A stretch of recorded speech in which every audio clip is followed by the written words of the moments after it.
ಪ್ರಶ್ನೆ ನೋಡಿ, ಇಲ್ಲಿ KPS ಶಾಲೆಗಳು ಅಂದ್ರೆ LKG UKG ಇಂದ ಹಿಡಿದು 12th ಸ್ಟ್ಯಾಂಡರ್ಡ್ ಅಂದ್ರೆ ಸೆಕೆಂಡ್ PUC ವರೆಗೂ ಇರುತ್ತೆ. ಈ KPS ಶಾಲೆಗೆ ನಮ್ಮ ಶಿಕ್ಷಣ ಉಳಿಸಿ ಸಮಿತಿಯ ವಿರೋಧ ಇಲ್ಲ. ಆದ್ರೆ ಸರ್ಕಾರ ಮಾಡೋಕೆ ಹೊರಟಿರೋದು ಇವತ್ತು KPS magnet school. KPS magnet school ಅಂದ್ರೆ ಏನು?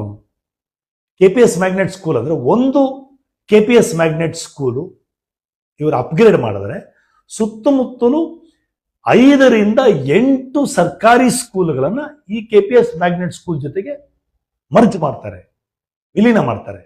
ಅಂದ್ರೆ 8ರಿಂದ 10 ಈ ಸರ್ಕಾರಿ ಸ್ಕೂಲ್ಗಳು ಮುಚ್ಚಿ ಹೋಗ್ತೇವೆ ಅಂತ ಅರ್ಥ. ಇದಕ್ಕೆ ನಮ್ಮ ವಿರೋಧ. ಒಂದೇ ಒಂದು ಸರ್ಕಾರಿ ಸ್ಕೂಲ್ನು ಕೂಡ ಮುಚ್ಚಬಾರದು. ಯಾಕೆ ನಮಗೆಲ್ಲ ಗೊತ್ತಿದೆ, ಸರ್ಕಾರಿ ಸ್ಕೂಲ್ ಮೇಲೆ ಅವಲಂಬಿತ ಆಗಿರೋರು ಯಾರು? ಬಡ ಜನರು, ಅದರಲ್ಲೂ ಬಹಳ ಮುಖ್ಯವಾಗಿ ರೈತ ಕಾರ್ಮಿಕರ ಮಕ್ಕಳು, ದುರ್ಬಲ ವರ್ಗಕ್ಕೆ ಸೇರಿದಂಥ ಮಕ್ಕಳು, ವಿಶೇಷವಾಗಿ ಹೆಣ್ಣು ಮಕ್ಕಳು. ಈಗ ಒಂದೊಂದು ಸರ್ಕಾರಿ ಸ್ಕೂಲ್ ಮುಚ್ಚಿತು ಅಂತ ಹೇಳಿದ್ರೆ ಇಂಥ ಲಕ್ಷಾಂತರ ಮಕ್ಕಳು ಶಿಕ್ಷಣದಿಂದ ಹೊರಗಡೆ ದೂಡಲ್ಪಡ್ತಾರೆ. ಅವರು ಮುಂದೆ ಈ KPS ಮ್ಯಾಗ್ನೆಟ್ ಶಾಲೆಗಳಿಂದ 40,000 ಸರ್ಕಾರಿ ಶಾಲೆಗಳು ಮುಚ್ಚೋಗುತ್ತೆ ಅಂತಿದ್ದಾರೆ. ಇದು ಎಷ್ಟು ನಿಜ? ಇದು ಪ್ರಶ್ನೆ ನೋಡಿ, ಇದು ಜನಗಳು ಹೇಳ್ತಾ ಇರೋದಲ್ಲ. ಇದು ಈಗ ನಮ್ಮ ಸನ್ಮಾನ್ಯ ಶಿಕ್ಷಣ ಸಚಿವರು ಹಾಗೇನೆ ಶಿಕ್ಷಣ ಇಲಾಖೆ ಅವರೇ ಹೇಳ್ತಾ ಇರೋದು ಏನು ಅಂದ್ರೆ, ನಾವು ಪ್ರತಿ ಗ್ರಾಮ ಪಂಚಾಯತಿಗೆ ಒಂದು KPS ಮ್ಯಾಗ್ನೆಟ್ ಸ್ಕೂಲ್ನ ನಾವು ತೆರಿತೀವಿ. ಅಂದ್ರೆ ಇರೋ ಸರ್ಕಾರಿ ಸ್ಕೂಲ್ನ ನಾವು ಅಪ್ಗ್ರೇಡ್ ಮಾಡ್ತೀವಿ ಒಂದು KPS ಸ್ಕೂಲ್ ಆಗಿ ಅಂತ. ನಮ್ಮಲ್ಲಿ ಈಗ ಹೆಚ್ಚು ಕಡಿಮೆ 6,000 ಗ್ರಾಮ ಪಂಚಾಯತಿಗಳಿವೆ. ಒಂದು ಗ್ರಾಮ ಪಂಚಾಯತಿಗೆ ಒಂದು ಸ್ಕೂಲ್ ಆದ್ರೆ 6,000 ಸ್ಕೂಲ್ ಆಯ್ತು. ಈಗ ಸುತ್ತಮುತ್ತಲು 8ರಿಂದ 10 ಸ್ಕೂಲ್ಗಳು ಇದಕ್ಕೆ ವಿಲೀನ ಆಗತ್ತೆ ಅಂತ ಹೇಳಿದ್ರೆ ಇದರ ಅರ್ಥ ಏನು ಅಂದ್ರೆ ಹತ್ತತ್ರ 40,000 ಸರ್ಕಾರಿ ಸ್ಕೂಲ್ ಮುಚ್ಚೋಗ್ಬಿಡುತ್ತೆ. ಅಂದ್ರೆ ರಾಜ್ಯ ಸರ್ಕಾರದ ಜವಾಬ್ದಾರಿ ಏನಾಗುತ್ತೆ? ಕೇವಲ 6,000 ಏನು KPS ಮ್ಯಾಗ್ನೆಟ್ ಸ್ಕೂಲ್ಗಳು ಮಾತ್ರ ನಮ್ಮ ಜವಾಬ್ದಾರಿ. ಅಂದ್ರೆ ಈ ಸ್ಕೂಲ್ಗಳಲ್ಲಿ ಶಿಕ್ಷಣ ಕೊಡೋದು ಮಾತ್ರ ಸರ್ಕಾರದ ಜವಾಬ್ದಾರಿ ಆಗುತ್ತೆ. ಲಕ್ಷಾಂತರ ಮಕ್ಕಳನ್ನ ರಾಜ್ಯ ಸರ್ಕಾರ ಇನ್ ಮುಂದೆ ನಿಮಗೆ ಶಿಕ್ಷಣ ಬೇಕು ಅಂದ್ರೆ ದಯವಿಟ್ಟು ಪ್ರೈವೇಟ್ ಸ್ಕೂಲ್ಗೆ ಹೋಗಿ ಲಕ್ಷಾಂತರ ರೂಪಾಯಿ ದುಡ್ಡು ಕೊಡಿ, ಶಿಕ್ಷಣ ಪಡೀರಿ. ಲಕ್ಷಾಂತರ ರೂಪಾಯಿ ಕೊಟ್ರೆ ಶಿಕ್ಷಣ ನಿಮಗೆ, ಇಲ್ಲ ಅಂದ್ರೆ ಅಜ್ಞಾನದ ಗಾಢಾಂಧಕಾರದಲ್ಲಿ ನೀವು ಮುಳುಗಿ ಅಂತ ಹೇಳ್ತಾ ಇದ್ದಾರೆ. ಸರ್, ಇವಾಗ ಮಿನಿಸ್ಟರ್ ಅಂತೂ ಕ್ಲಿಯರ್ ಆಗಿ ಹೇಳ್ತಾ ಇದ್ದಾರೆ, ಇವತ್ತು ಹಲವಾರು ಮೀಡಿಯಾಗಳಲ್ಲಿ ಬೈಟ್ ಕೊಡ್ತಾ ಇದ್ದಾರೆ, ಒಂದೇ ಒಂದು ಸರ್ಕಾರಿ ಶಾಲೆಗಳು ನಾವು ಮುಚ್ಚಾಕಲ್ಲ ಅಂತ. ಆದ್ರೂ ನೀವು ನೋಡಿದ್ರೆ 40,000 ಅಂತ ಹೇಳ್ತಾ ಇದ್ದೀರಾ. ಪ್ರಶ್ನೆ ನೋಡಿ, ಇಲ್ಲಿ ನಮ್ಮ ಸನ್ಮಾನ್ಯ ಶಿಕ್ಷಣ ಮಂತ್ರಿಗಳು ಪತ್ರಿಕೆಗಳಿಗೆ ಹೋಗಿ ಒಂದೇ ಒಂದು ಸರ್ಕಾರಿ ಸ್ಕೂಲ್ ಮುಚ್ಚಲ್ಲ ಅಂತ ಹೇಳ್ತಿದ್ದಾರೆ. ಬಹಳ ಸಂತೋಷ ನೀವು ಮುಚ್ಚಿಲ್ಲ ಅಂದ್ರೆ. ಆದ್ರೆ ಸ್ವಾಮಿ, ದಯವಿಟ್ಟು ಇದಕ್ಕೆ ಉತ್ತರ ಕೊಡಿ. ನಿಮ್ಮ ಶಿಕ್ಷಣ ಇಲಾಖೆ, ನಿಮ್ಮ ಮಿನಿಸ್ಟ್ರಿ ಕೆಳಗಡೆ ಬರ್ತಕ್ಕಂಥ ಶಿಕ್ಷಣ ಇಲಾಖೆ ಒಂದು ಆರ್ಡರ್ ಹೊರಡಿಸಿದ್ದಾರೆ. ಇಲ್ಲಿ ಏನು ಒಂದು ಉದಾಹರಣೆ ಇದು, ಚನ್ನಪಟ್ಟಣದ ಹೊಂಗನೂರು KPS ಸ್ಕೂಲ್ಗೆ ಸುತ್ತಮುತ್ತಲ 7 ಸ್ಕೂಲ್ಗಳನ್ನ ವಿಲೀನ ಮಾಡ್ತಾ ಇದ್ದಾರೆ. ಪಟ್ಟಿ ಇದೆ ನೋಡಿ, ಇಲ್ಲಿ 7 ಸ್ಕೂಲ್ ಅಂದ್ರೆ ನೋಡಿ, ಇದರಲ್ಲಿ ಒಂದೊಂದು ಸ್ಕೂಲ್ನಲ್ಲಿ 70, 80, 100 ಜನ ಮಕ್ಕಳಿದ್ದಾರೆ. ಅದಕ್ಕೆ ಆಮೇಲೆ ಬರ್ತೀನಿ. ಅರೆ 7 ಸ್ಕೂಲ್ನ ಮುಚ್ಚುವಂತ ಆರ್ಡರ್ ಹೊರಡಿಸಿರೋದು ಯಾರು? ನಾವು ಇದನ್ನ ನಂಬೇಕಾ, ನಿಮ್ಮ ಮಾತನ್ನ ನಂಬೇಕಾ? ಅಥವಾ ಇನ್ನೊಂದು ನೋಡಿ, ಸರ್ಕಾರದ ನಡಾವಳಿ ಮತ್ತೆ ನಿಮ್ಮ ನಿರ್ಧಾರ. 700 ಸ್ಕೂಲ್ಗಳು KPS ಸ್ಕೂಲ್ಗಳೇನಿವೆ, ಇದಕ್ಕೆ ಯಾವ್ಯಾವ ಸ್ಕೂಲ್ ಮರ್ಜ್ ಆಗತ್ತೆ? ಸರಿ, ಸುಮಾರು 2,000 ಸ್ಕೂಲ್ಗಳು ಮುಚ್ಚೋಗತ್ತೆ. ಇದಕ್ಕೇನು ಉತ್ತರ ಕೊಡ್ತೀರಾ? ಇವಾಗ ಯಾವ್ದನ್ನ ನಂಬೇಕು ನಾವು? ನೆಕ್ಸ್ಟ್ ಪ್ರಶ್ನೆ, ಇದೇ ಶಿಕ್ಷಣ ಮಂತ್ರಿಗಳು ನೆಕ್ಸ್ಟ್ ಡೇ ಪತ್ರಿಕೆಗಳಿಗೆ ಹೇಳಿದ್ರು, ಎಲ್ಲೆಲ್ಲಿ ಸರ್ಕಾರಿ ಸ್ಕೂಲ್ ಮುಚ್ಚೋಗತ್ತೆ ಆ ಸ್ಕೂಲ್ಗಳ ಬಿಲ್ಡಿಂಗ್ ನಾವು ಪಾಳು ಬೀಳಕ್ ಬಿಡೋದಿಲ್ಲ, ರಿಜಿಸ್ಟರ್ಡ್ ಸಂಸ್ಥೆಗಳಿಗೆ ಕೊಟ್ಟು ಬಿಡ್ತೀವಿ ಅಂತ ಹೇಳ್ತಿದ್ದೀರಾ. ಈಗ ನಿಮ್ ಪ್ರಕಾರ ಒಂದೇ ಒಂದು ಸರ್ಕಾರಿ ಸ್ಕೂಲ್ ಮುಚ್ಚಲ್ಲ ಅಂದ್ರೆ ಈ ಬಿಲ್ಡಿಂಗ್ ಗಳನ್ನ ಪ್ರೈವೇಟ್ನವ್ರಿಗೆ ಕೊಡೋ ಪ್ರಶ್ನೆ ಎಲ್ಲಿ ಬರ್ತವೆ? ಮುಂದುವರೆದು ನೀವೇ ಹೇಳ್ತಿದ್ದೀರಾ, ನಾಡಿದ್ದು ಬೆಳಗಾಂ ಅಧಿವೇಶನದಲ್ಲಿ ಸರ್ಕಾರಿ ಸ್ಕೂಲ್ಗಳು ಯಾರು ಕೊಡಬೇಕು, ಏನ್ ಮಾಡಬೇಕು ಅನ್ನೋದಕ್ಕೊಂದು ವಿಶೇಷ ಮಸೂದೆ ತಗೊಂಡ್ಬರ್ತಾರಂತೆ. ಒಂದೇ ಒಂದು ಸರ್ಕಾರಿ ಸ್ಕೂಲು ಮುಚ್ಚಲ್ಲ ಅಂದ್ರೆ ಮಸೂದೆ ಆಗ್ಬೇಕು. ಯಾವ್ದನ್ನ ನಂಬೇಕು ನಾವು? ಅಥವಾ ಯಾರು ನಮ್ಮನ್ನು ದಾರಿ ತಪ್ಪಿಸ್ತಿದ್ದಾರೆ?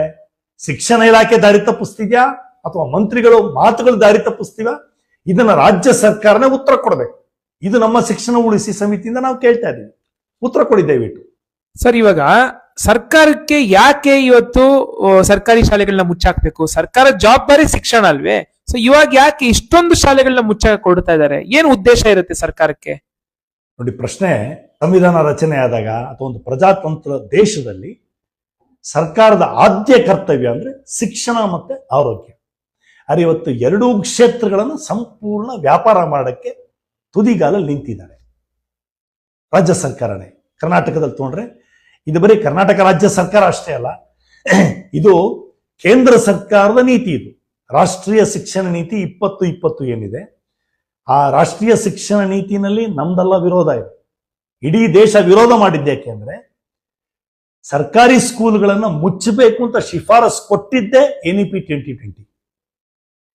ಈ NEP 2020ನ ರಾಜ್ಯ ಸರ್ಕಾರನ ವಿರೋಧ ಮಾಡ್ತೀವಿ, SCPನ ಜಾರಿಗೆ ತರ್ತೀವಿ ಅಂತ ಹೇಳ್ತಾ ಇದ್ದಾರೆ. ಆದ್ರೆ NEP ಹೇಳಿದ್ದು ಪ್ರತಿಯೊಂದನ್ನು ಕೂಡ ರಾಜ್ಯ ಸರ್ಕಾರ ಅನುಷ್ಠಾನಕ್ಕೆ ತರ್ತಾ ಇದ್ದಾರೆ. ಯಾಕೆ ಸರ್ಕಾರಿ ಸ್ಕೂಲ್ನ ಮುಚ್ಚಬೇಕು ಅಂತ ಹೇಳ್ತಾ ಇದ್ದಾರೆ? ಇಲ್ಲಿ ಬಹಳ ಸ್ಪಷ್ಟವಾಗಿದೆ. ಎಲ್ಲ ಸರ್ಕಾರಗಳು, ಕೇಂದ್ರ ಬಿಜೆಪಿ ಸರ್ಕಾರ ಆಗಲಿ, ರಾಜ್ಯ ಕಾಂಗ್ರೆಸ್ ಸರ್ಕಾರ ಆಗಲಿ, ಇಬ್ಬರೂ ಕೂಡ ಶಿಕ್ಷಣದ ವ್ಯಾಪಾರೀಕರಣದ ಪರವಾಗಿದ್ದಾರೆ.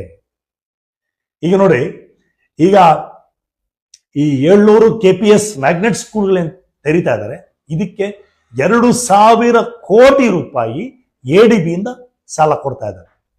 ಸಾಲ ಸ್ಯಾಂಕ್ಷನ್ ಆಗಿದೆ.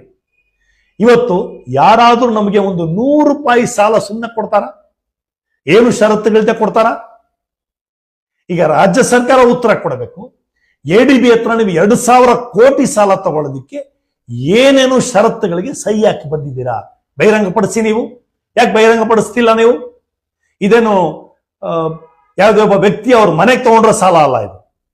ಇದು ರಾಜ್ಯ ಸರ್ಕಾರ ತಗೊಂಡಿರೋ ಸಾಲ. ಈ ಸಾಲನ ನಾನು ನೀವು ಪ್ರತಿಯೊಬ್ಬರು ನಾಳೆ ತೀರಿಸಬೇಕಾಗ್ತದೆ. ಏನ್ ಷರತ್ತುಗಳಿದೆ? ವರ್ಲ್ಡ್ ಬ್ಯಾಂಕಿನ ಶಿಫಾರಸ್ಸಿದ್ದೇನೆ, ನಿಮ್ಮ ಸರ್ಕಾರಿ ಶಿಕ್ಷಣ ಸಂಸ್ಥೆಗಳು ಅಂದ್ರೆ ಸಾರ್ವಜನಿಕ ಶಿಕ್ಷಣ ನೀವು ದುರ್ಬಲಗೊಳಿಸಬೇಕು, ಪ್ರೈವೇಟೈಸೇಷನ್ಗೆ ಉತ್ತೇಜನ ಕೊಡಬೇಕು, ಅದಕ್ಕಾಗಿ ನಾವು ಸಾಲ ಕೊಡ್ತೀವಿ ಅಂತ ಮಾಡಿದ್ರು. ಅದರಿಂದ ಏನಾಯ್ತು? ನಮ್ಮ ಇಡೀ ಸಾರ್ವಜನಿಕ ಶಿಕ್ಷಣ ಇವತ್ತು ಸರ್ವನಾಶದ ಅಂಚಿಗೆ ಬಂದ್ಬಿಟ್ಟಿದೆ. ಯಾಕಿದು ನಾನು ಹೇಳ್ತಿದ್ದೀನಿ ಅಂದ್ರೆ, ಈಗ ADB ಸಾಲ ಕೂಡ ಇಂಥದ್ದೇನೆ. ಈ ADB ಸಾಲದಿಂದ ಏನಾಗತ್ತೆ? ಅದಕ್ಕೆ ಇವ್ರು ನೋಡಿ KPS ಮ್ಯಾಗ್ನೆಟ್ ಸ್ಕೂಲ್ಗಳಂತ ಮಾಡ್ತಿದ್ದಾರೆ. ಬೇರೆ ಸುತ್ತಮುತ್ತಲಿನ 8ರಿಂದ 10 ಸ್ಕೂಲ್ಗಳನ್ನ ಇವರು ಮರ್ಜ್ ಮಾಡಕ್ ಹೊರಟಿದ್ದಾರೆ. ಯಾಕೆ? ನಿಜವಾಗ್ಲೂ ನಿಮಗೆ ನಮ್ಮ ಸರ್ಕಾರಿ ಸ್ಕೂಲ್ಗಳನ್ನ ಇಂಪ್ರೂವ್ ಮಾಡೋದು ನಿಮ್ಮ ಉದ್ದೇಶ ಆಗಿದ್ರೆ 2,000 ಕೋಟಿ ರೂಪಾಯಿನ 40,000 ಸ್ಕೂಲ್ಗಳು ಹಂಚಿ. ನೀವು ಯಾಕೆ ಹಂಚೋದಿಲ್ಲ? ಮುಂದುವರೆದು ಏನ್ ಮಾಡ್ತಿದ್ದಾರೆ? ಈ 2,000 ಕೋಟಿ ಸರ್ಕಾರನೇ ಹೇಳಿರೋದು, ಇದು ದಾಖಲೆ ಇದೆ. ಇದು ಅವ್ರು ಹೇಳಿರೋದೇನು ಅಂದ್ರೆ, ಈ 700 ಸ್ಕೂಲ್ಗಳಿಗೆ ಒಂದೊಂದು ಸ್ಕೂಲ್ಗೆ 2ರಿಂದ 4 ಕೋಟಿ ರೂಪಾಯಿ ಕೊಡ್ತಾರಂತೆ ಅನುದಾನ. ಏನಕ್ಕೆ ಕೊಡ್ತಾ ಇರೋದು? ಯಾಕೆಂದ್ರೆ ನೀವು ಕಟ್ಟಡಗಳನ್ನ ಕಟ್ಟೋದಿಕ್ಕೆ, ಟೀಚರ್ಸ್ ರಿಕ್ರೂಟ್ಮೆಂಟ್ಗಲ್ಲ, ಮೂಲಭೂತ ಸೌಕರ್ಯಗಳನ್ನ ಕೊಡೋದಿಕ್ಕಲ್ಲ. ಮುಂದುವರೆದು ಹೇಳ್ತಾ ಇದ್ದಾರೆ, ಈ KPS ಮ್ಯಾಗ್ನೆಟ್ ಸ್ಕೂಲ್ಗಳ ನಂತರ ಏನಾಗ್ತದೆ ಅಂದ್ರೆ, ಅವ್ರಿಗೆ ಬೇಕಾಗಿರೋ ಸಂಪನ್ಮೂಲಗಳನ್ನ ಅವರೇ ಕ್ರೋಢೀಕರಿಸಿಕೊಳ್ಬೇಕು. ಆ ಸ್ಕೂಲ್ಗಳನ್ನ ನಡೆಸೋದಕ್ಕೆ ಬೇಕಾಗಂತ ಖರ್ಚು ವೆಚ್ಚಗಳನ್ನ ಅವರೇ ಭರಿಸಬೇಕು. ಅಂದರೆ ಈ KPS ಮ್ಯಾಗ್ನೆಟ್ ಸ್ಕೂಲ್ಗಳು ಮುಂದಿನ ದಿನಗಳಲ್ಲಿ PPP ಮಾಡೆಲ್ ಅಂದ್ರೆ ಪಬ್ಲಿಕ್ ಪ್ರೈವೇಟ್ ಪಾರ್ಟ್ನರ್ಶಿಪ್ ಏನಿದೆ, ಈ ಮಾಡೆಲ್ ಆಗ್ತವೆ. KPS ಮ್ಯಾಗ್ನೆಟ್ ಸ್ಕೂಲ್ಗಳು ಕಾರ್ಪೊರೇಟ್ ಸ್ಕೂಲ್ಗಳಾಗ್ತವೆ. ಅಂದರೆ KPS ಮ್ಯಾಗ್ನೆಟ್ ಸ್ಕೂಲು ಇದು ಕಾರ್ಪೊರೇಟ್ ಮ್ಯಾಗ್ನೆಟ್ ಸ್ಕೂಲ್. ಈ ಸ್ಕೂಲ್ಗಳನ್ನ ಕಾರ್ಪೊರೇಟ್ ಮನೆತನಗಳಿಗೆ ಕೈಗಳಿಗೆ ಒಪ್ಪಿಸುವಂತ ದೊಡ್ಡ ಹುನ್ನರ ಆಗಿದೆ. ಆದ್ರಿಂದ ಇದನ್ನು ನಾವು ವಿರೋಧಿಸಬೇಕಾಗಿದೆ, ಖಂಡಿಸಬೇಕಾಗಿದೆ. ಎಂತ ದುರಂತ ನೋಡಿ, ಸದನದ ಒಳಗಡೆ ಇಂತ ಚರ್ಚೆ ನಡೀತದೆ. ಎಲ್ಲ ರಾಜಕೀಯ ಪಕ್ಷಗಳು ನಾ ಮುಂದು ತಾ ಮುಂದು ಅಂತ ಪೈಪೋಟಿ. ಏನ್ ಪೈಪೋಟಿ? ಸ್ಕೂಲ್ಗಳನ್ನ ಮುಚ್ಚುವಂತ ಅಭಿಯಾನ. ಈ ಪೈಪೋಟಿಲಿದ್ದಾರೆ. ಯಾಕೆ ಸ್ನೇಹಿತರೆ ಹೇಳ್ತಿದ್ದೀನಿ ಅಂದ್ರೆ, 3 ರಾಜಕೀಯ ಪಕ್ಷಗಳು ಒಂದಾಗ್ಬಿಟ್ಟಿದ್ದಾರೆ. NEP 2020ನ ಜಾರಿಗೊಳಿಸೋದಕ್ಕೆ, ಸರ್ಕಾರಿ ಸ್ಕೂಲ್ಗಳನ್ನ ಮುಚ್ಚೋದಕ್ಕೆ 3 ಪಕ್ಷಗಳು ಒಂದಾಗ್ಬಿಟ್ಟಿದ್ದಾರೆ. ಅದು ಇಡೀ ರಾಜ್ಯದ 7.5 ಕೋಟಿ ಜನ ನಾವು ಒಂದಾಗಿದ್ದೀವಿ. ನಮಗೆ ಸರ್ಕಾರಿ ಸ್ಕೂಲ್ ಉಳಿಬೇಕು, ಸರ್ಕಾರಿ ಶಾಲೆಗಳು ಉಳಿಬೇಕು, ಬೆಳಿಬೇಕು ಅಂತ ನಾವೆಲ್ಲ ಒಂದಾಗಬೇಕಾಗತ್ತೆ. ರಾಜ್ಯವ್ಯಾಪಿ ಬೃಹತ್ ಆಂದೋಲನ ಆಗ್ಬೇಕಾಗ್ತದೆ. ಇಲ್ಲಿ ಶಿಕ್ಷಣ ತಜ್ಞರು, ಸಾಹಿತಿಗಳು, ಬರಹಗಾರರು, ಶಿಕ್ಷಕರು ಎಲ್ಲರೂ ಮುಂದೆ ಬಂದು ಈ ಹೋರಾಟದಲ್ಲಿ ಭಾಗಿಯಾಗಬೇಕು ಅಂತೇಳಿ ನಾನು ಶಿಕ್ಷಣ ಉಳಿಸಿ ಸಮಿತಿಯಿಂದ ಕರೆ ಕೊಡ್ತಾ ಇದ್ದೀನಿ.